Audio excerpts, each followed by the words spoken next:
I'm Lacey LaVon McDonald III.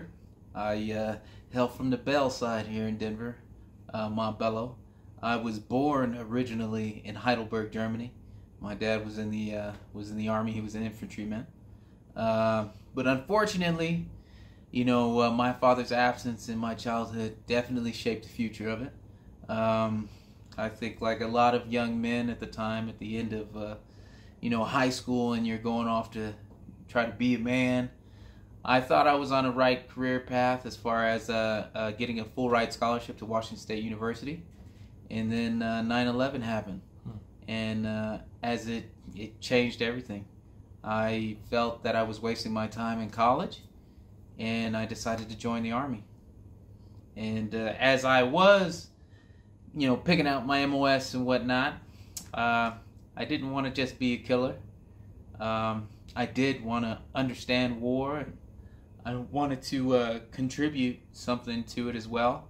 But I also wanted something where I got out of the military, I could easily get a civilian job. So I chose the engineering side of the house. I had multiple deployments to Afghanistan. I've flown in Iraq airspace, but that's about as close as I got to it on my way to Afghanistan, and that's where I've been.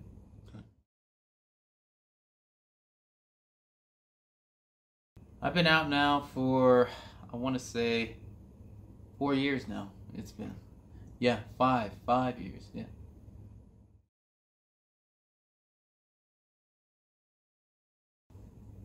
It's a tough transition. I always wanted to serve, if that makes sense. Whether it be in a warrior's capacity, but I was awoken to just a lot of the pain and suffering that I guess when you're growing up amongst it, you don't really realize it. But Brother Jeff, he's a community activist, I guess you could say, / media mogul in the black community here in Denver. And he issued a challenge for black men to go to a school called DCIS at Ford in Montbello and share their experiences with the kids there. Because at the time, and I'm sure it's still true, that a lot of the black boys in the school were being overly punished, i.e. suspensions and whatnot. And he issued a challenge for black men to come out and represent. And I went out there, I represented. And there happened to be this little boy there. He was a 3rd grader. His name was Anthony Abeta. I'll never forget this kid. If there was a wanted poster, his face would have been on it. There's no doubt about it. He had it all. But he was extremely smart for his age, because what he told me pretty much set me on the path on which I am right now. And he said, "Mr. McDonald, you can tell me I can make it from A to Z, but you're not going to be here tomorrow to show me."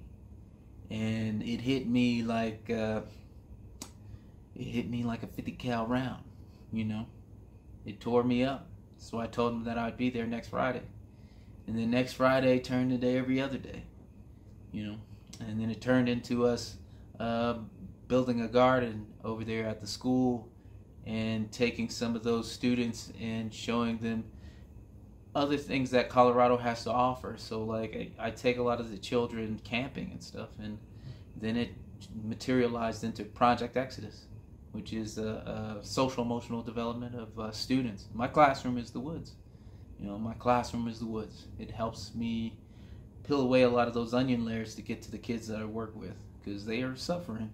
And Anthony is the perfect example of that suffrage that our babies go through, and they need guidance. There's not enough of me to hand around, because the need is it's so dire. And I mean, this is something that you ain't gonna get paid. I'm sure you can get paid for it. Let's just say that. But I would willingly do it for free.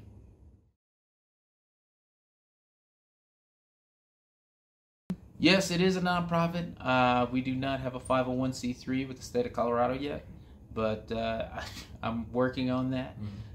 It takes some time. and yeah, time, which I'm in short supply of. Sure.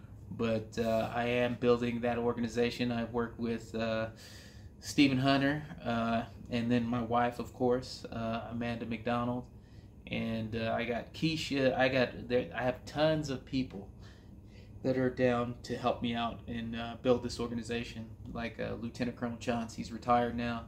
He was a firefighter with Aurora. He's got a little over 120 acres in Westcliff, Colorado. So we go there annually pretty much. This is the first year that we haven't been able to go because of COVID-19. But every year we go there, we build upon that land. So whether we're managing it as in, like raking the forest floors or removing down trees or building bike paths, mountain bike paths, a lot of the kids learn carpentry work because he was building a house out there on that property, and the kids got to build pieces of the house, Nice. whether it be a deck or a chair or a couch or whatever. Like they were a part of that build, or a bridge crossing over the stream, whatever it was a different experience for them for sure, because a lot of the babies that I deal with, they rarely get to leave their neighborhoods, let alone pick up nail and hammer and create something with their hands.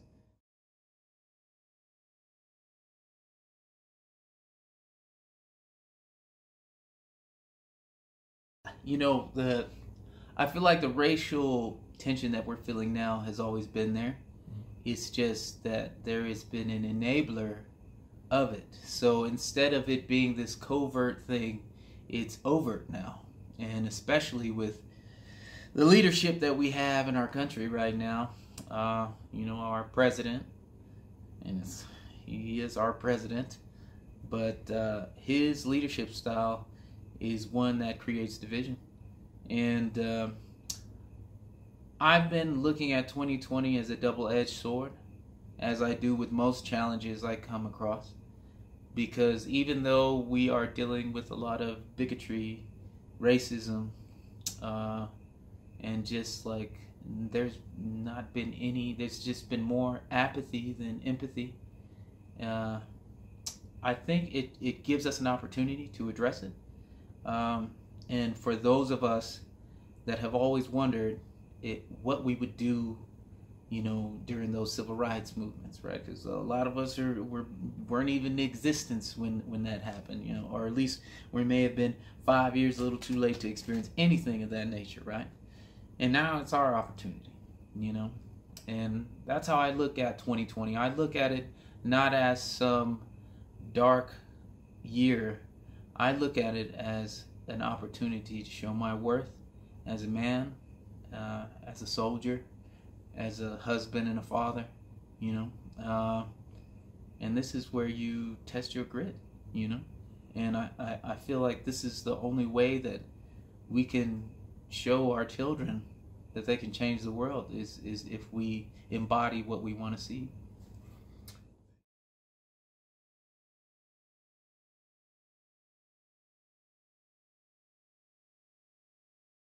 I'm speaking for myself. I'm not going to speak for all veterans of color. But for this man, I'm extremely conflicted. It pains me to know that there were brave men like the Harlem Hellfighters that were one of the most decorated units in the Army. And when they came home, they were treated like second-class citizens. Like the work they didn't matter, and I could only imagine how that would have pained me if I was a Harlem Hellfighter. And I sacrificed everything for a country that, didn't want me. And I feel so conflicted when I see that. But we've come a long way, and I'm not saying that there's not racism in the military, because there is racism in the military. In fact, there's racism in every branch of government here in America, and it's something that needs to be addressed. Silence and being passive isn't going to work anymore. Our demographic as Americans is changing. You look at my babies, that's the future, man. Like, the future is one that's rich with color and culture, you know. And I feel like James Baldwin, when he spoke once, he said that, and I think he was in a debate somewhere in England or something, about whether or not America, if America is actually living the American dream, only because of the disadvantages and racism against the black population of America. And he said that until, you know, we all here realize that, as he did, that his ancestors are both white and black, that, you know, nothing will ever change, you know. And I feel like we're in that same pivotal moment. It's like we have another opportunity now where we can address this. Like, it covers everything from police brutality to even our educational system. You don't have to look far to see it. It's staring us right in the face, man. And I think that one of the things that I try to teach the children that I come into contact with is different virtues. But this particular virtue is courage. And we need that. We need courage. Because like Maya Angelou said, without courage, you can't practice any other virtue consistently. So we need that as we go in to address the pain of racism here in America, because we're really looking at ourselves. And it's hard to look at oneself and be critical of it.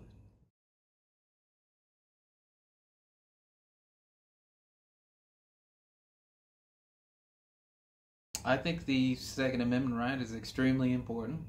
I think that, as you said, with fear is the unknown, okay? And a lot of black folks, for sure, have this unknown thing here that we're exercising, because it hasn't been that long since we've been able to enjoy all our rights as citizens, as Americans. And without proper guidance, you know, it's hard to truly enjoy the privileges of being an American, you know. And just like with driving a car, or, you know, anything where you're using a tool, because a weapon is a tool, whether you do it for sportsmanship or you do it to find food or defend yourself, you need proper instruction, because you could hurt yourself or hurt others. Like, that's just plain and simple. You have to get the training. I remember the first time that I fired a weapon was in basic training. You know, that was the first time I ever held a weapon like that. And it was scary, man. You know, I had an M16. All I knew about M16 was the video games that I played and the movies that I watched, right? So it was an empowering moment, but there was definitely fear there because of the unknown.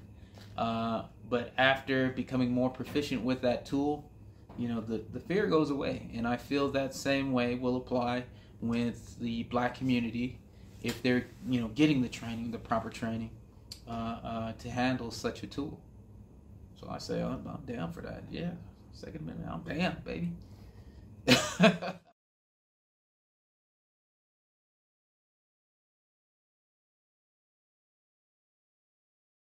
Yeah, thank you for the opportunity to do this. It was an honor, you know.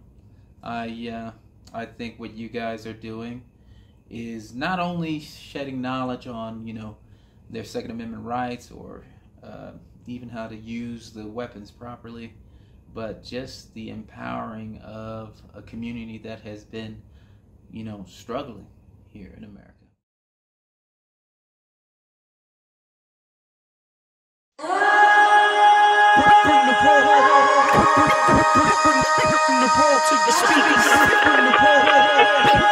The revolution will be telling. My feet heavy, I'm mentally vanished. I'm losing my focus, refusing to panic. I'm done with running, I know that they coming. I'm living for nothing, but we dying for something. Yeah, lately I've been living life on the edge with this negative consciousness.